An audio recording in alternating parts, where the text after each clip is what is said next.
Hi there, this video is for you if you're feeling ready to start coaching in English.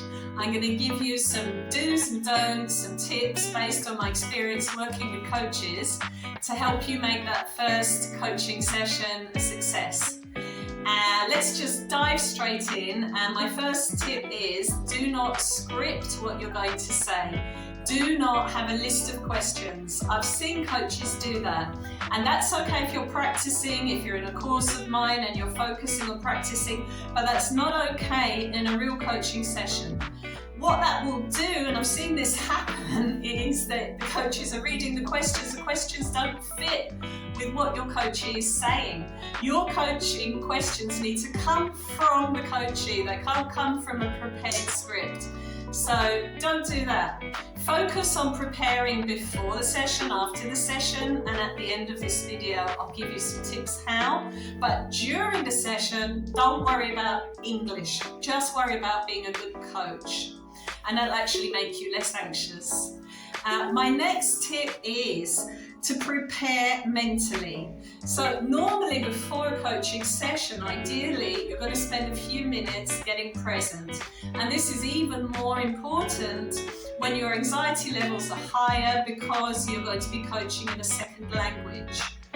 We know that anxiety usually peaks just before we start the activity. When we're in the activity, it tends to go down because we get distracted from our anxious thoughts by thinking about what we're doing. So in those few minutes when your anxiety is highest, get present, either doing a grounding practice or visualizing success, or breathing slowly to calm your parasympathetic nervous system, to activate it actually. What else could you do? Remember your strengths, remember a time that you've had success working in English, remember your values about coaching, or just create a beautiful empty space, push all those anxious thoughts away and create a beautiful empty space of curiosity where you can receive your client. The next tip is to self-regulate a little bit more maybe than you would normally. So generally speaking, we're managing our emotions in a coaching session. We're realizing when we want to advise, or we're realizing when we're judging, and we're controlling that.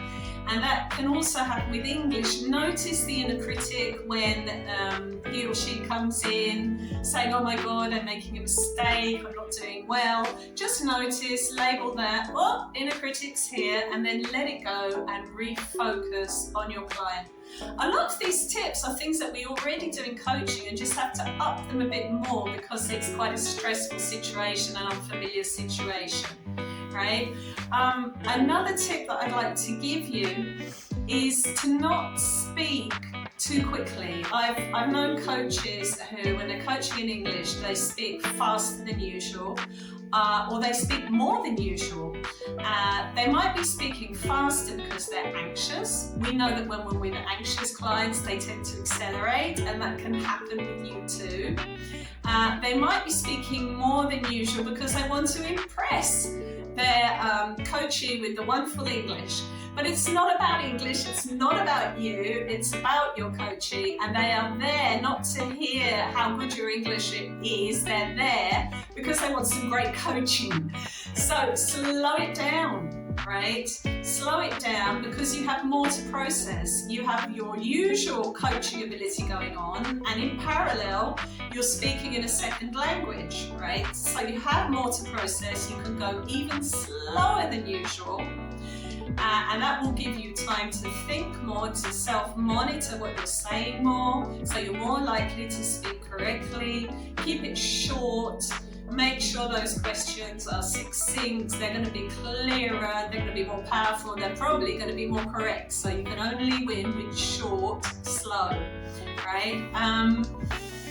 Finally, after the session, if you've asked the client if you can record it, you can then watch it for development purposes. So that's that practice I was talking about. Be sure that if you do watch it, you focus on the positive as well as areas to develop, just to counteract our natural negativity bias. So start with what you like, what you're proud of, acknowledge yourself, so be supportive, and then maybe 1 or 2 areas that you could improve moving forward that you might practice outside the session to get better. If you can't record the session, that doesn't mean you can't have a reflective practice. You can stop, you can make some notes, you can reflect for just a few minutes, not just on your coaching, but on your English as well, and your English coaching.